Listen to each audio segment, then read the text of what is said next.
Bonjour, nous allons résoudre un exercice très important en optique. Il s'agit de la détermination de la position de l'image d'un objet donné par une lentille convergente ou inversement. Connaissant la distance focale au f' et la position de l'image, on peut remonter à la position de l'objet. Ceci par une méthode géométrique, construction géométrique, ou par une méthode analytique en utilisant la relation de conjugaison. Commençons par lire le texte.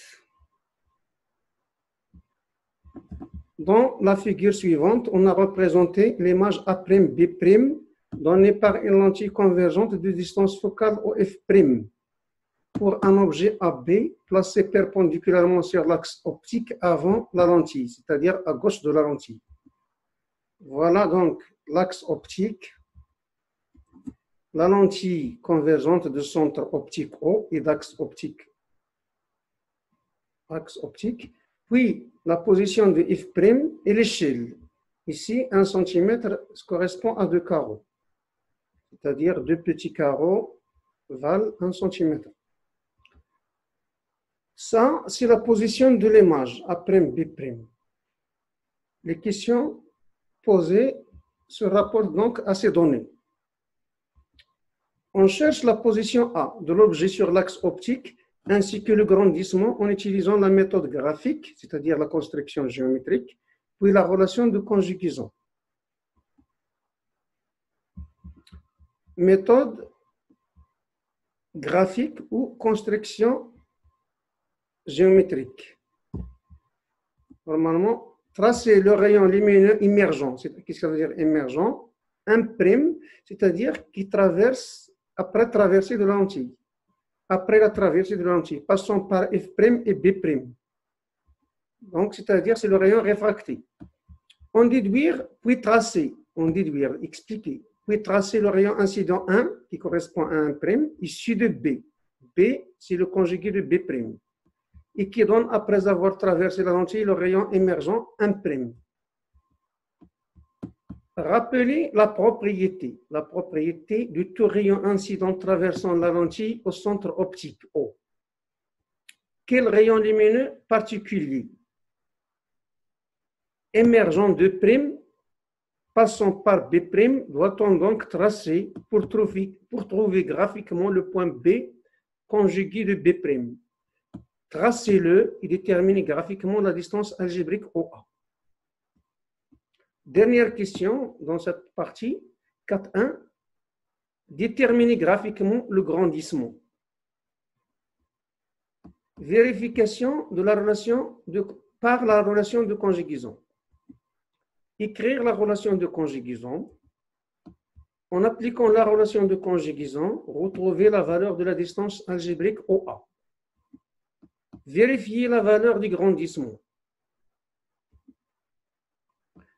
Solution. Donc, on commence rayon lumineux émergent, 1' passant par f' et b'. On a obligé de regarder le schéma. Donc, voilà l'énoncé. Donc, le rayon qui passe par f' et par b', c'est simple. Il suffit ça. Donc, c'est le rayon appelé 1', c'est-à-dire c'est un rayon réfracté pour un rayon incident qui arrive avant la lentille. On va, pour trouver la question suivante, c'est-à-dire tracer le rayon incident, la deuxième question, c'est-à-dire, il faut appliquer les règles. Vous savez que la propriété, tout rayon parallèle à l'axe optique, après traversée de la lentille, il passe par f', n'importe quel rayon. Et pour le rayon 1', son point d'incidence, c'est ici. Donc, on va d'abord lire la question. Le rayon incident 1 ici de B qui est dans le rayon émergent 1'. C'est ça. On essaie de répondre à la question. Il doit être parallèle à l'axe optique, mais il doit avoir l'incidence sur le point d'émergence de 1'. Voilà le rayon cherché. On l'appelle 1. C'est-à-dire c'est 1, le rayon incident, 1', c'est le rayon émergent correspondant. Émergent veut dire après réfraction. La propriété. on avait en cours la propriété de tout rayon passant par O. Laquelle, c'est qu'il n'est pas dévié. C'est une propriété du centre optique. Donc, tout rayon lumineux incident passant par O traverse la lentille sans y subir aucune déviation. Donc, quel rayon doit-on choisir à votre avis? Puisqu'on cherche l'image de B, le point B conjugué de B', on a intérêt à choisir le rayon qui passe par O et par B'. Le voilà. Son prolongement, c'est-à-dire son rayon incident, puisqu'il ne subit pas de déviation, à la même direction. Donc, voilà 2. 2, et on trouve le conjugué de B. B conjugué de B', ou bien P' et B sont des points conjugués. Ou encore B', c'est l'image de B. Qu'est-ce que vous voyez? Vous avez ici les rayons incidents qui partent de B, après traverser de la lentille, ils se coupent en B. Mais attention, il faut considérer d'autres rayons. Normalement, maintenant, lorsqu'on trouve la position de B, n'importe quel rayon passant par B, obligatoirement, il passe par B'. C'est ce qu'on va expliquer maintenant. Voilà d'abord l'image de A. Puisque l'image de B, il suffit de faire la projection sur l'axe d'optique pour trouver l'image de A. Ici, je considère un autre rayon passant par B. Obligatoirement, il va passer par B', puisqu'ils sont des points conjugués. Considérons un autre rayon, exemple celui-ci, orienté vers le haut. Puisqu'il passe par B, obligatoirement, il passe par B'. Même chose pour A, puisque A et A' sont conjugués. Tout rayon passant par A, issu de A, traverse après traversée de la lentille, il passe par A'. Un autre rayon passant par A, donc A et A', on dit qu'ils sont conjugués. Faites attention, on ne peut pas commencer par ces derniers rayons. On choisit toujours les rayons particuliers pour appliquer les propriétés de la lentille convergente, c'est-à-dire 1 et 2. Deux rayons suffisent pour trouver la position de l'image. Maintenant, si vous voyez ce rayon-là, il ne passe pas par B, il ne passe pas par A. Automatiquement, il ne va passer ni par A', ni par B'. Mais il est particulier, il est parallèle à l'axe optique. Après sa traversée, il doit passer par F'. Si on le trace, donc, vous voyez, ce rayon en noir ne passe pas par B. C'est pourquoi il ne passe pas par B'. Un autre rayon particulier, aussi, il ne passe pas par B, mais il n'est pas parallèle à l'axe optique. Lui aussi, il sera dévié après traverser, mais son chemin n'est pas facile à trouver. C'est hors programme pour les élèves du premier bac, mais il y a une méthode pour trouver sa direction. Je vais vous donner tout simplement une direction approchée pour dire uniquement qu'il ne va pas passer par A' ni B', il n'est pas obligatoirement parallèle au premier. Ils ne sont pas quasiment parallèles. Ça dépend de la déviation ici. On peut le mettre ici, il passera par un autre point ici. Ils ne sont pas forcément parallèles. Normalement, on n'a pas parlé même en cours de ce qu'on appelle la distance focale objet. Ce point-là, c'est F'. F', attendez. F' s'appelle distance focale objet. Image. Focale, image.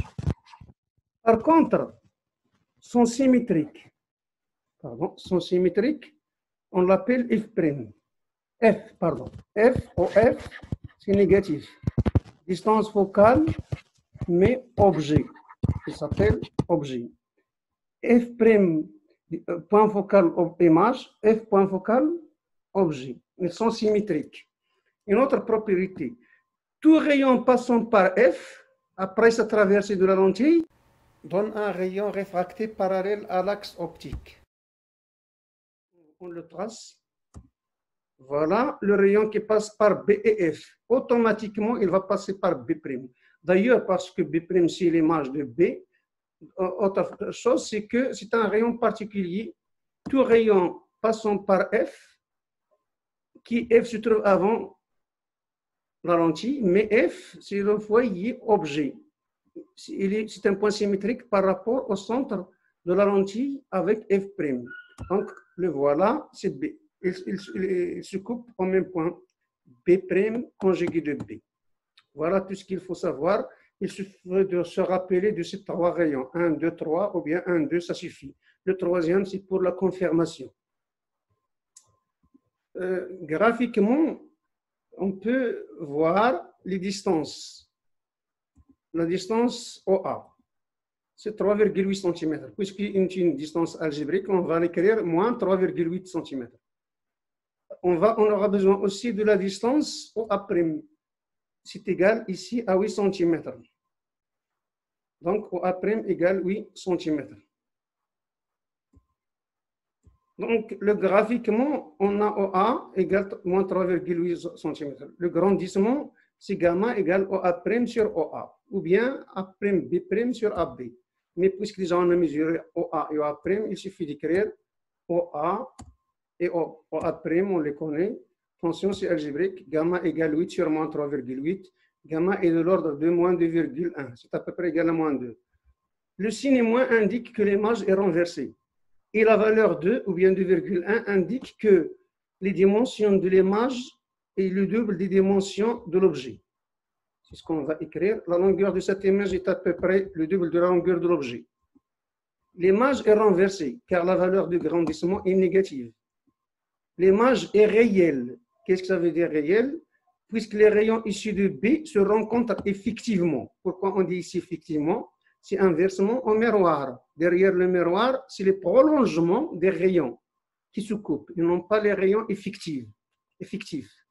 Donc, ça, lorsque les rayons se rencontrent effectivement, on parle de l'image réelle. Après, bien sûr, la traversée de la lentille au point B', image de B. Vérification par la relation de conjugaison. On rappelle la relation de conjugaison. Attention, c'est algébrique. 1 sur OA', moins 1 sur OA. C'est facile à se rappeler. 1 sur la distance algébrique, mais l'image, moins 1 sur la position de l'objet, est égal à 1 sur OF'. Voilà, 1 sur OA', l'image, moins 1 sur OA, l'objet, 1 sur OF', il caractérise la lentille OF', distance focale, image. 1 sur OA, toujours, est égal algébriquement. On cherche, nous, au 1 sur OA. Attention ici, comment on retrouve 1 sur OA. 1 sur OA est égal, on la ramène ici, est égal à 1 sur OA', moins 1 sur OF. C'est facile à retrouver. Donc, le dénominateur commun, c'est OA' fois OF, mais attention, c'est toujours algébrique. Donc, OA, son expression algébrique aussi, on connaît cette distance, mais on n'a pas encore déterminé la distance focale OF'. Il suffit de la lire graphiquement sur le schéma. Donc, voilà la formule, application numérique. Quelle est la distance focale OF'? C'est 2,5 cm. Vous voyez, c'est 2,5 cm. Donc, OA' égale, voilà, OA égale 8 cm. Donc, il suffit de faire l'application numérique. Regardez la formule. Mais attention, tout est algébrique. OA est égal à 8, ici 8, fois 2,5, c'est la distance focale, sur 2,5 OF', la distance focale, moins OA, 8 cm. Voilà, OA', pardon, moins OA', 8 cm. Ça vous donne, tout calcul fait, gamma OA égale moins 3,63 cm. Vérification de la valeur du grandissement. Donc, normalement, il suffit de mesurer A', B' et AB. Vous avez ici gamma égale A' sur AB algébrique. Mais vous avez AB, c'est 2 cm, mais A', B' c'est moins 2 cm, puisque le B' vers le bas. Et AB, c'est quoi? C'est 1 cm.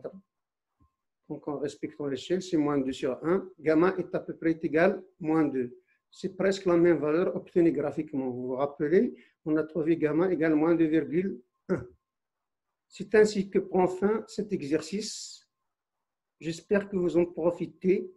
La meilleure façon toujours d'apprendre à répondre à l'exercice, c'est de stopper la vidéo et répondre à la question avant de voir le résultat. Au revoir donc et à la prochaine séance.